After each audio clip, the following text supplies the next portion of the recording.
in the eastern part of the United States and wherever you are, it's time for Bible Quest, a discussion of God's communication to man. Now, this broadcast is being recorded and it'll be available for later viewing on BibleQuest.org, also on Facebook and YouTube. Now, during the show today, if you like, keep your Bible handy so you can fact check and confirm the things I've said here today. And please feel free to contribute to the discussion with your comments and your questions. You can click on the question and answer button. You'll see that probably near the top of your video screen. Keep that Q&A box open so that you can jump right in with your text. Our panelists are Scott Smeltzer from Gettysburg, Pennsylvania. Hi, Scott. Hello, thanks for being here today. Glad you're here. Stephen Rouse, also from Gettysburg, Pennsylvania. Welcome, everybody. Hi, Stephen. And then Jeff Smeltzer from Exton, Pennsylvania. Good afternoon, everyone. And I'm your host, Drew DeGrotto from Holmesdale, Pennsylvania. Okay, so let's get into our topic today. Now, the topic, as you probably saw on the website, is in the world, but not of the world. But Scott, before I turn this over to you, I have a question for our audience.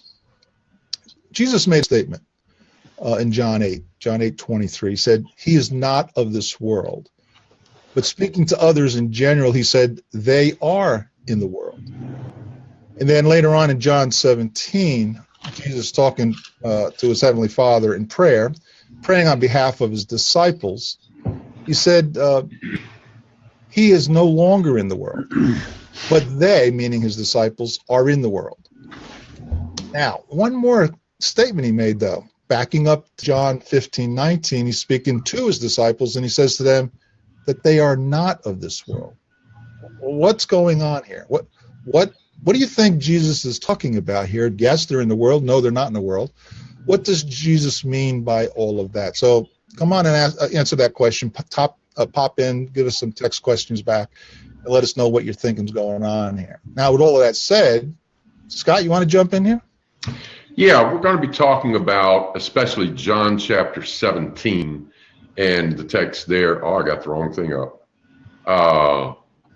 Let me find it. There it is. We're going to be talking about the Gospel of John in particular, in which Jesus said in John 17. But first, think about this. When you read the book of Corinthians, it's written to a church in the first century that Paul himself had started and planted.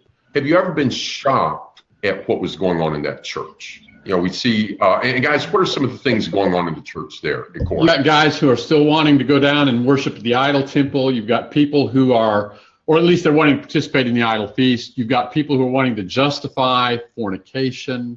You've got people who are... they want to sue each other, right? Go to court? Yeah. With one another. It looks like some are getting drunk at the Lord's Supper. Yeah. They're making a meal out of it. They don't seem to care about the poor. They're having to be warned about not going to prostitutes. There's even incest going on. It's. Have you ever read that and just thought, what on earth were they thinking? Wait a minute. Are these Christians? Yeah, well, they were supposed to be. They had taken on that commitment, and they're showing up for church, and they're claiming the name of Jesus. Yeah. And you look at that and you think, what are they thinking? Well, let me tell you what they were thinking. They were thinking like Corinthians. When you study the culture of Corinth, it was a horribly immoral city with a big difference between the wealth and the poor, and not necessarily a lot of care for the poor. Big emphasis on idolatry. They loved lawsuits. The history talks about lawyers innumerable. And so they were behaving, instead of acting like disciples of Christ out of the world, they were taking the name of Christ, but they were still acting like their culture. Do I remember that there was even kind of a saying in that time that to live like a Corinthian, that just was an expression that had the connotation of being very worldly. Oh, yeah. There was even a play some years before. Now, this was Old Corinth, but New Corinth had the same basic character in these ways. It was the play in English, it would be The Whoremonger, but it was, the title included the word Corinth. The phrase Corinthian girl meant prostitute. You know, oh, she's a Corinthian girl. That's interesting. Yeah. That I didn't know. So here's the question, and I want to throw this out to our audience. You look at these Corinthian brethren, and they are accepting just all sorts of ridiculous. Oh, and they're lining up behind their different teachers. I'm behind this teacher. I'm behind this teacher, because they're philosophers. They like to follow them and be adherents to them. We look at that and we're shocked and aghast and can rightfully say, what on earth are they thinking? This is not what they should be doing. They were in their culture. Here's my question, and I want the audience comment in. You can go to BibleQuest.org. If you found us on Facebook Live, however you can get in, looking at the bottom of the page, send us some by text or by chat your responses to this. And the question is, suppose Paul came to America. Suppose Paul came to Pennsylvania. Suppose Jesus came to Pennsylvania. What would they be alarmed about? Other saints, Barnabas, other people, what would they be alarmed at and shocked at that we tolerate because, oh, that's how we as Americans do it? The Cretans tended to be idle gluttons and liars. The Corinthians tended to be idolatrous and promiscuous. And we're naive if we think that our culture doesn't have. Yeah, so what's typical of American culture, right, we also see among professing Christians. Yeah, and it's kind of like a bunch of guys at the gym. After a certain time, they get used to the fact that they're all sweaty and stinky. Yeah. But if somebody else walks in the room and smells all those socks, it's like, whoa! So what are some things in our culture that should be abhorrent that too easily we let go? You know, there's a campaign ad that I don't know if it's an air freshener or what, but that's the premise of the campaign ad, that you may be accustomed to the way your car smells, or you may be accustomed to the way your house smells, but somebody else walks in and they're, you know. And so here we are, we become accustomed to it, we live in it, and we don't even realize how detestable it is.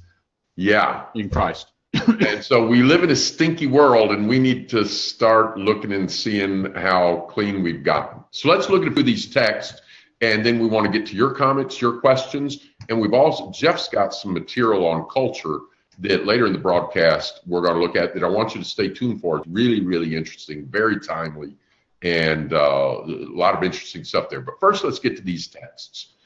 John chapter 1, verse 9 through 10. The true light, which gives light to everyone, was coming into the world.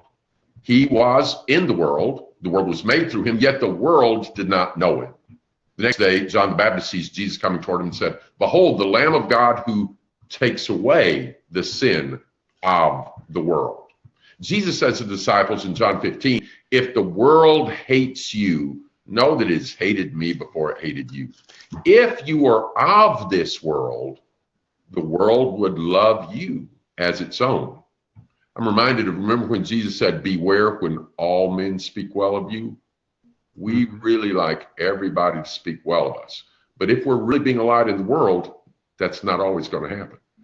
"But because you are not of the world, but I choose you out of the world, therefore the world hates you." And then finishing in John 17, as he prays here to the Father, and he's speaking of his apostles, he said, "I have given them your word, and the world has hated them, because they are not of the world, just as I am not of the world." He prays to the Father, "I do not ask that you take them out of the world, but that you keep them from the evil one. They are not of the world, just as I am not of the world." And then he says, "As you sent me," Jesus praying to the Father, "into the world, so I have sent them into the world." So we have to be not of the world, while at the same time being sent into the world. Later, Jesus would say, "My kingdom is not of this world." In 1 Corinthians 5, when he's telling the Corinthians not to associate with sexually immoral, he said, "I don't mean the ones in the world. You'd have to go out of the world, not to be around worldly people, but not to tolerate that in the church." So, gentlemen, what about this? An audience out there, well, what are your thoughts on this topic? Yeah, Jim had come in early and said that he knows, we all know what we're talking about here. We're talking about the physical world. We're not in the physical world, although we're living in it. And so there's a different way than we have to live while we're in the world. But that comment, Drew, gets to something. Because we're talking about a spiritual world or a spiritual kingdom of which we are citizens if we are Christ's, as opposed to the physical world, there's a reality gap here. We being human beings in physical bodies in a physical world, we tend to think of the real as the physical, the world that we can see, with countries with geographic boundaries, governments where we know who the people are and where their offices are in such and such a city and that kind of thing. What we have to get in our heads is that the kingdom of Jesus Christ is real. It's just as real as that. It's not physical, but we truly are citizens of a heavenly kingdom. And sometimes I think people tend to think, well, yeah, in my spiritual life, I'm a citizen of a heavenly kingdom, but in my physical life, I'm a citizen of the United States of America or anything. And that's really not the concept that Jesus is trying to get across. He's not trying to say, well, you have two halves. You have your spiritual half and your real half.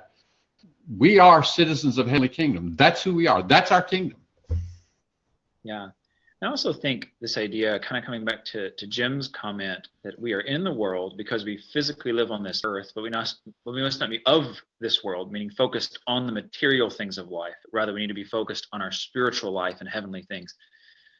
There's certainly a sense in which we need to be, well, we're in the world because we exist. That's obvious. But there's also a sense in which we do need to interact with our culture. That there are monks and people that you can look at in history that to be pious, they withdrew from society and kind of hold themselves up, in a monastery somewhere, and they're still physically on planet Earth, but they're not really interacting with anybody. Mm-hmm.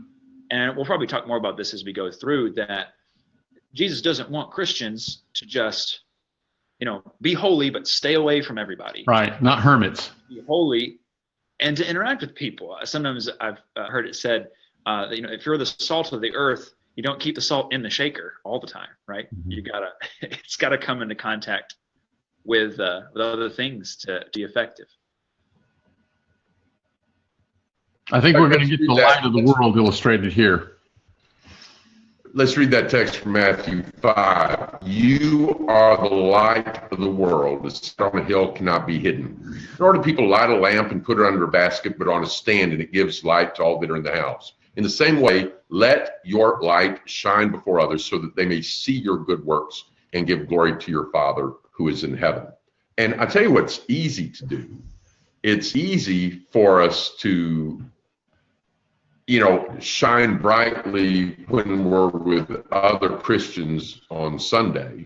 And then when we go back out in the world, want to turn our light down dimly. And that's our job. Like when Jesus said, they're not of the world, but I've sent them into the world. The world's going to hate them. I've sent you in there.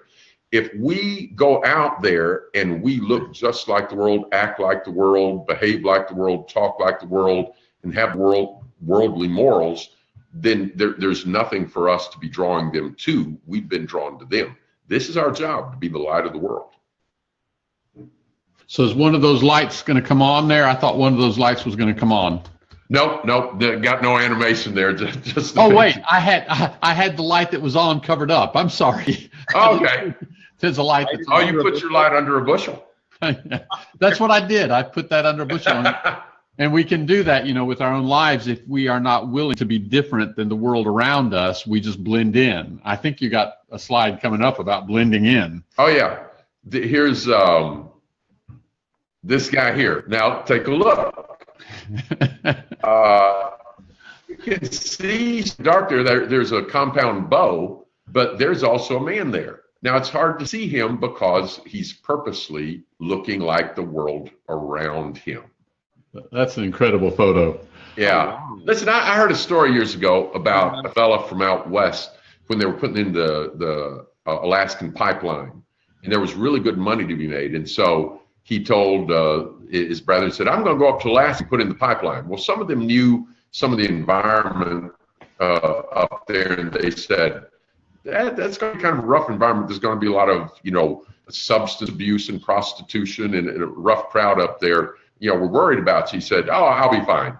So he went up, he made his money, spent a lot of time around all these really worldly people, came back and said, oh yeah, went fine. Didn't have any problem. They never found out I was a Christian. Oh, wow. His light was under a bushel. Yeah. Wait, Scott, you're showing that slide. What did you say that slide is? Because I'm looking at it. You don't see him? There's a bow hunter right there. I think this is Red Fox retail camouflage gear, I think is what it is. There is a man right there on a tree stand. If you look toward the bottom of the photo, toward the bottom of the tree, you'll see the stand, and then you'll see his feet on the stand. There's his feet. There's his foot. Yeah. There's a leg. There's a leg. Here's one elbow where he's pulling back the arrow. There's his cap. Nah, wow, that's amazing. So that's your Corinthian Christian. Yeah, yeah. And that's the person today who says he's a Christian, but lives just like everybody else in the world does. Yeah. But on Sundays, he takes the camo off. It's okay, right? The what? Yeah, on Sundays he can take the camo off. Right. And in which case, really, it's not so much as taking the camo off as putting the hypocrisy on. And then, presenting this and then going back out in the world and acting like that. And you know what? Those Christians, they didn't have any shame. And that's what Bertina just texted in too. Americans have no shame. Oh, that's true. And then we, as Christians, Americans, we bring that along with us, not realizing it. Maybe I need to look at my shame or somehow acquire that shame. And look what the one thing that is not tolerable in our culture anymore, to cause anybody else to feel shame. If you say something is wrong, so that somebody else might not be able to celebrate and be applauded for whatever they want to do, shame has become an evil word in our culture. That's a good observation. Yes. Yeah. Yes. Yeah. That leads into this perspective on acceptance of various religions and intolerance of a religion that says somebody else is wrong. Let's get into this material that you have, Jeff. I'm going to stop my share and let's get in. There's real interesting thoughts here coming up. And Jeff, why don't you get into that with us? All right. So here, this is just looking at Christianity and culture and the fact that there's going to be a conflict, and the Christian has to be willing to be different. He can't have that driving desire to just blend in. And so this was a quotation from a man named William Ramsey, and this first paragraph, if you think about it, it should strike you as wrong. Toleration of new religions as such was far greater under the Roman Empire than it has been in modern times. Now just pause right there for a moment. Toleration of new religions far greater under the Roman Empire than it has been in modern times. In modern times, in our times, is there a lot of toleration of different religions? Oh, yeah. Yeah, you can tolerate a lot of religions, except...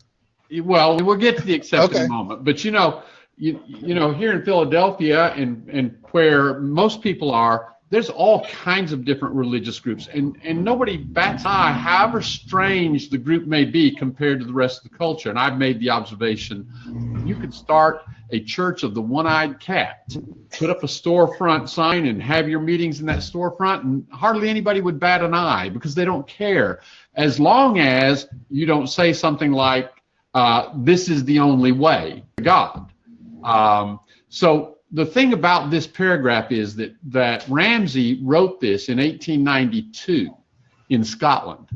And in Scotland in 1892, there was not a lot of toleration. There was not a lot of diversity.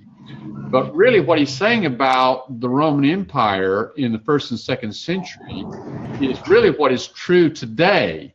A single new additional religion was a matter of almost perfect indifference. And nobody would care today if somebody started a new religion. As long as Buddha and Jesus and Muhammad and the one-eyed cat are all on the same level. Exactly. So then Ramsey went on, he said, but the aggressiveness of Christianity And he went in to talk about how it demanded change in people's lives and how it actually put an end to, if you became a Christian, you would have to give up maybe your livelihood if your livelihood was in some immoral or pagan activity. Christianity said you've got to change. The other religions let you be what you wanted to be. If you're worshiping an idol, you can kind of do whatever you want and say that's what the idol wants. Jeff, do you remember in the movie that Ben Stein did, I don't remember, Expelled? Yeah. The quote from Richard Dawkins at the end where he said, we're not trying to say there can't be any churches or can't be any Christianity as long as it's just a thing you get together and do on the weekend like somebody quilts and it doesn't affect your life. Spot on. Christianity is okay as long as it doesn't challenge anybody to change and be different than the culture. So then Ramsey went on and he said, the other problem that was perceived by the larger society was that Christianity was intolerant. It showed an intolerance for other religions. Well, I guess we ought to pause just for a second and ask, is Christianity intolerant of other religions? And if so, what do we mean by that? It's to you guys. Intolerance first is the thing.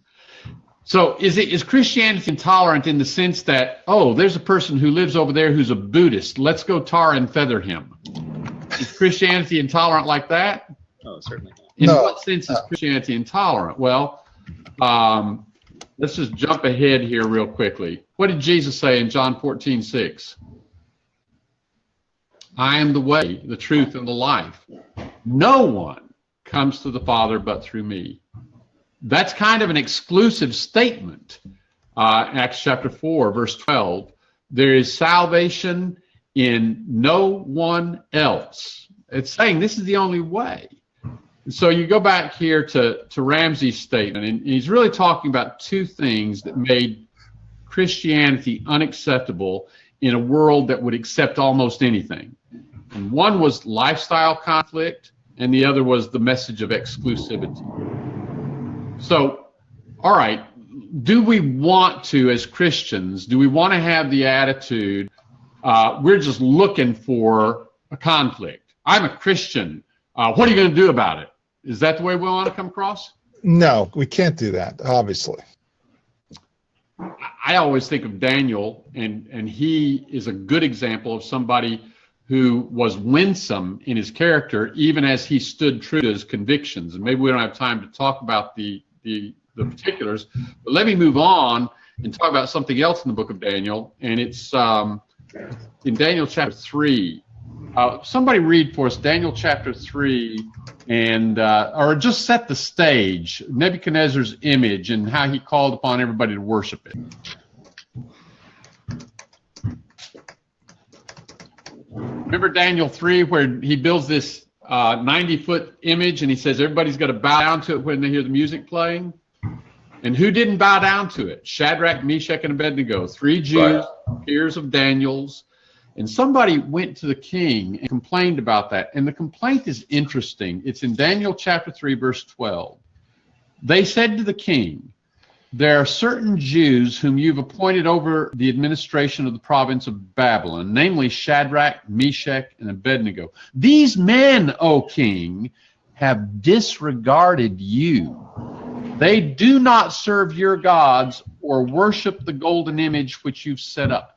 The complaint was not they worship the God of Abraham, Isaac, and Jacob. The complaint was they don't worship your gods, and they've dissed you. Right. That's what happens in society today. It's when somebody gets the idea that I believe something that would condemn them. Now I can't be tolerated. You know, I think that ties in also just on like moral behavior and cultural things like this. Have you ever noticed how this is so, and then think about why it's so? People are extremely generous when it comes to sharing in drug and alcohol abuse. You know, it's like, here, have some. No. Now, if it's shrimp, if it's steak, you know, if I offer you some shrimp or a steak kebab and you say, oh, no, thank you, I'm okay with that because, hey, more for me. Yeah. But if I'm sitting here and I'm doing cocaine or this or whatever, I'm trying to say, oh, come on, try it. And you say, no, that's not okay with me. For some reason, there's this compelling, nobody pulls up to Shell gasoline and says, here, let me give you 10 gallons of gas. Oh, no, thanks. No, come on, just a gallon.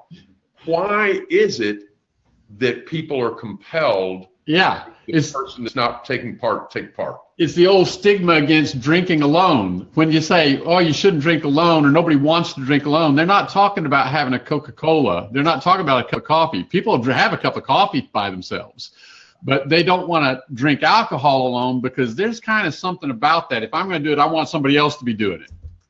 Yes. Let me interrupt you because we got some comments coming in and I'm not sure I can answer them. And I don't want to go too fast past their comments, but I did notice Jim Nunn, he raised his hand. Now, some of you might not know there's a little button to raise your hand. And when you do raise your hand, it means you want to ask something or say something. So Jim, go ahead and text me in a question or what you want. You want us to bring you on with a live phone call because we can't add you on with the audio call, but I don't want to just do that without understanding your request. And then J. Joe's, she made a couple of comments here about the Corinthians. I think this is even going further back to what you were asking, Scott, about the Corinthians. The question is, who was training on a daily basis these babies, quote unquote, in the Lord? Who was training them? Is that the question? Who was training them? And I'm not sure. J. Joe, if you could be a little bit more clarify that question more. Are you saying who was training them? And her first question was in the chat box. It said, who had ministered to the Corinthians initially and who was to follow up in their walk? That makes more sense of her question then. Jeff? So she's probably talking about Paul and Apollos. Paul says, I planted and Apollos watered, and we know the story in the book of Acts. Paul was there first, and then later on Apollos came along. I'm not sure what she's getting at with that, but that's certainly the history of it. And then in 1 Corinthians chapter 3, you've got that Paul planted, Apollos watered, but at the time of 1 Corinthians, neither of them are there anymore. Right. Paul's over at Ephesus, and he said, I tried to get Apollos to come over there to you. Paul would have been in favor of that, but he wasn't able to at the time. They do have some local teachers, but some of these local teachers are not doing a good job. Some of them seem to be part of this kind of philosophical, loving, teacher adhering type thing, because right after he talks about what he planted, Apollos watered, then he says, if any man destroys the temple of God, him will God destroy. Let no man deceive himself. If any man thinks he is wise among you in this world, let him become a fool that he may become wise. So there were apparently some teachers there at Corinth at this time who were too enamored with philosophy. And here's the problem. If you're too enamored with philosophy, you're also not focused enough on what needs to be done in straightening out the problems that were there. So kind of picking up with this thought about Christianity and the Roman Empire not being accepted, even though they would accept almost any other religion. And part of the problem being lifestyle conflict, because Christianity demanded that your life change, and maybe even you might have to give up your source of income if it was in something ungodly or something idolatrous. And so jumping ahead here a little bit, Acts 19, there's a familiar story about a man who was a silversmith, and he made his living selling little silver shrines of the goddess Diana or Artemis, or of the temple itself, which was one of the 7 wonders of the ancient world. And his livelihood, just think if Demetrius were to become a Christian, he'd have to give up his job. He couldn't continue that kind of work. That's right. And what he perceived was, even if he didn't become a Christian, people who were becoming Christians, Christianity was going to demand that they turn away from pagan idolatry, and that was going to hinder his sales. It was going to destroy his market. Right. And so this is what Ramsey was talking about when he says Christianity demanded changes, and sometimes those changes could cost something. And that reminds me of Revelation, the 13th chapter, and people get all excited about speculating about the mark of the beast. But the point here in Revelation, the 13th chapter, is people accept the mark of the beast, which we could think of as the approval of the world, being like the world. People accept that because they want to get along in the world, knowing that if you don't accept the world's approval, then you might not be able to buy or to sell. Only those who have the world's approval, the mark of the beast, could buy or sell. And we're seeing examples of that in our society today, aren't we? Yes. Yeah. Yeah.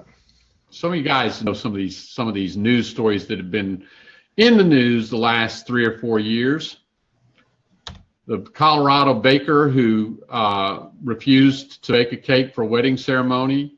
The Arizona florist who had a customer that she often gave flowers to, but when he wanted flowers for a same-sex wedding, she declined. And that one, she's been in the news again just last week. You're talking about Beryl Stutzman, I guess is how you say her name, right? I'm not sure how you pronounce it, but that may be the same one. She's the one. The one I'm thinking of is in Washington State. She had a couple of clients, gay, homosexual men, a couple, and she had sold them flowers and things for 9 years. Then they came in and they wanted her to provide the flowers for their wedding. And she said, I can't do that. You know, when you go in and you decorate a wedding venue for somebody's wedding, you're lending your support to that occasion, celebrating that union. Well, she says, I'm a Christian. I believe in Jesus. I can't do that. And so she got in big trouble. The world hates her. The what? The world hates her. Yeah, the world hates her. That is true. There were photographers in Arizona who ran into a problem. Houston's lesbian mayor here a year or two ago. You remember that? I don't remember that one. She tried to subpoena. Oh, yes. Yeah. Yeah. Wanted what? Preachers to send in the text of their sermons? Yes. So yeah. Their sermon outline so we can see who's preaching against homosexuality. And then there's the wedding chapel in Idaho. And I think there was a couple up here in New England somewhere, New York, where they had a venue on their own their personal property, their home. They had a little farm or something, and they would allow weddings to be done there. And now somebody wants to come in and have a gay wedding there. They refused, and they got in big trouble. We're talking some of these people being fined thousands of dollars, in one case $135,000, and put out of business. Melissa Sweet Cakes. Put out of business. And so the point here is not, us poor Christians being persecuted by the world. The point is, even if it cost us something, are we still willing to be different than the world and to do what is right, stand up for what is right, seeing ourselves as citizens of a separate kingdom, a heavenly kingdom, and that's where our allegiance is. And that's really the point I think we want to get at today. Yeah. We'll get back to that, more of that in a minute. We've got some questions here that have come in. I want to read some of these comments, or good comments. Jim pointed out that based on Paul's concern about division among teachers, he would be aghast at the huge number of, so-called Christian denominations today. One of the things he criticized the Corinthian church for, and rightly so, was they were making divisions about, I follow Paul, I follow Apollos, I follow Cephas. And he said, don't do that. Have no divisions among you.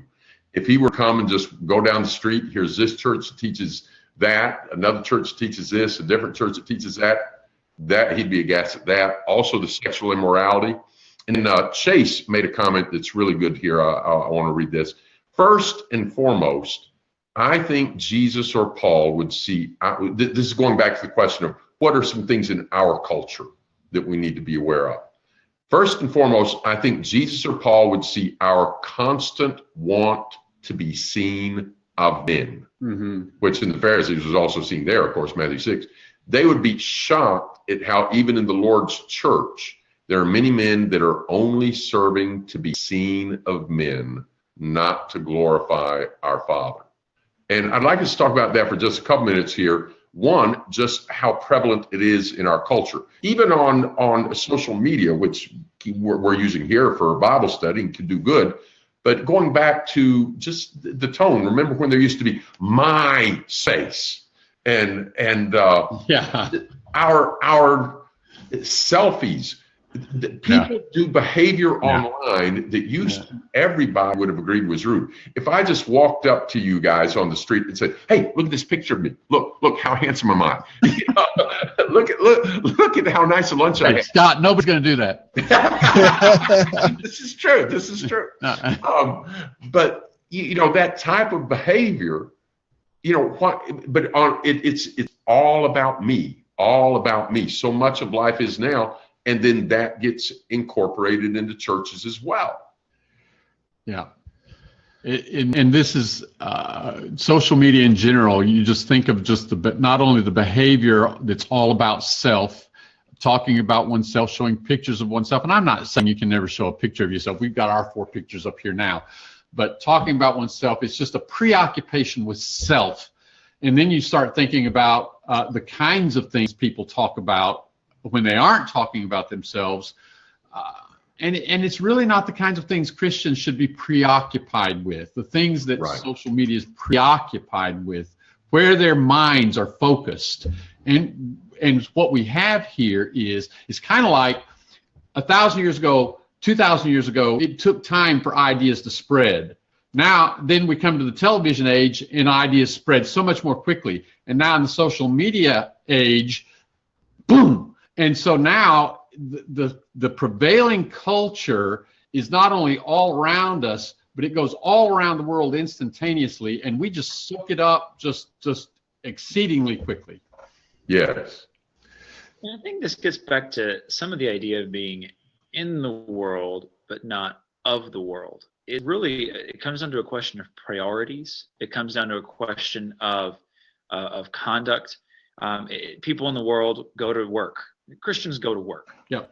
People in the world talk about sports or news or things that are going on. Christians talk about news and things that are going on. But it has to do with where is our focus? Where is our passion? We can participate in some of the same types of things that people in the world participate in. Not all of them, of course. And Corinth talks about some of the lines you have to draw in that letter. But so much of it comes back to the heart. Are we seeking the attention of men on social media, or are we really seeking to use that as a tool to honor God, to build one another up? So much of it comes down to motive, comes down to the heart, and that's really where this in the world but not of the world is talking about. Go ahead, Drew. Yeah, your comments ties in what Jim has just also said. Corinth was not enamored about tongues and caring, and they weren't caring enough about the prophecy and knowledge. Their motivation was more about attention to themselves. And so this is where I want to come back now to what you just said, Drew, and what you were saying, Stephen. And what that's really about, it comes down to what is our identity? How do we think of ourselves? Who do we think of ourselves? So I got some photographs here I want to show you. And this particular set of photographs kind of focuses on how we dress, but how we dress is a reflection of how we think of ourselves. Do we think of ourselves as part of this world, or do we think of ourselves as part of a heavenly kingdom? And here's a photograph of some Guatemaltecas. It's some women in Guatemala, and they're wearing what is their traditional dress. They wear this kind of thing every day. And if your daughter or your wife were told, here, you've got to wear this today when you go shopping, or you've got to wear this when you go to school, our daughters, our wives, in fact, I myself would feel especially uncomfortable if I were told that. I would feel uncomfortable for you, Jeff. But you look at those women, do they look like they feel embarrassed that they're dressed that way? No. And then you look at these women, they look different than we look. Do they look embarrassed? They look pretty happy. And then you look at this Muslim family here, and they're at a water park. And you know how Americans typically dress to go to a water park. And many Americans would feel all out of place if they had to cover up like this at a water park. And yet this family looks like they're having fun. They don't seem worried about it. And then here's some people that live in the county where I live, Lancaster, Pennsylvania, and you see some Amish folks. And they look very different than a lot of Americans. And my daughters, if I had told them, here's what you're going to wear to school, they would have probably thought, oh, but I'm going to look different. I'll look awkward. These young people don't look like they feel embarrassed. Now, my point is not that we need to look like these people or that we need to look like the Guatemaltecas. My point is simply the reason these people don't feel embarrassed or awkward is because they identify more with a different group than the larger culture. The Guatemaltecas don't identify with the world at large. They identify with their own culture. These Amish young people, they don't identify with the larger culture. They think of themselves as Amish. As Christians who are citizens of a heavenly kingdom, we need to have this sense of who I am. I belong to the heavenly kingdom so strongly, so much, that if God's word compels me to do something different than the larger world around me does, maybe even dress differently than the world around me does, that's okay, and it's not a problem for me because I don't identify with that world. I'm a Christian. Here's on this, let me show something here. We're getting close to time to wrap up the program, but if I can pull this up here, I want to show this real quickly. On clothing choices, for example, our culture we have an exhibitionist culture. There are people now walking through a mall that if they'd walked out on the street a number of years ago, the Vice Squad would have picked them up. Yep. You know, it talks about in the Bible the attire of a harlot, and that's kind of become common now. But Yep. Just consider this real quick. Here is an envelope for mail. That's called a security envelope. It clearly exposes what should be exposed. Keeps your social security number, your bank information number. That's not everybody's business, and so it keeps that hidden. This is a different type mailer. It's trying to show as much as it can because it's wanting to advertise itself and draw attention to itself. Here's a nice fence. Now, it's a good quality, nice fence, and it serves a purpose: privacy. That is not the purpose of this fence. You know, this fellow did not want a fence you couldn't see through. He wants something that can show off. Look at this. Yes. And the last contrast, here is something that's nice and attractive, and it's one type of covering. Here's something else, and this is the way too many people dress. Yeah. This is how people dress. And we live in a culture that just accepts these things, and we need to not accept that as part of our culture. And the point isn't that when you've got something covered up in that gift wrap package that it's something you're ashamed of, or when that business envelope only shows the address, that the rest of the stuff in that envelope is dirty or ugly. It's just that it's not for everybody's eyes. The address is what's for everybody's eyes. Yeah, not everything is everybody else's business. And certainly in terms of my own body, that's not everybody else's business. Shouldn't be. We got just a couple of minutes here. Stephen, Drew, final thoughts? I just think it's helpful coming back to Jesus's prayer where we started today in John 17, that he says, I do not ask that you take them out of the world, but that you keep them from the evil one. It's amazing, and aren't we grateful that Jesus became part of this world? Yes. But that he kept himself from the evil one and atoned for us. And Jesus is our ultimate example of this concept of coming into the world, associating with people in the world, but not to approve of or celebrate their sin, but to call them out of their sin by his own behavior and by his teaching.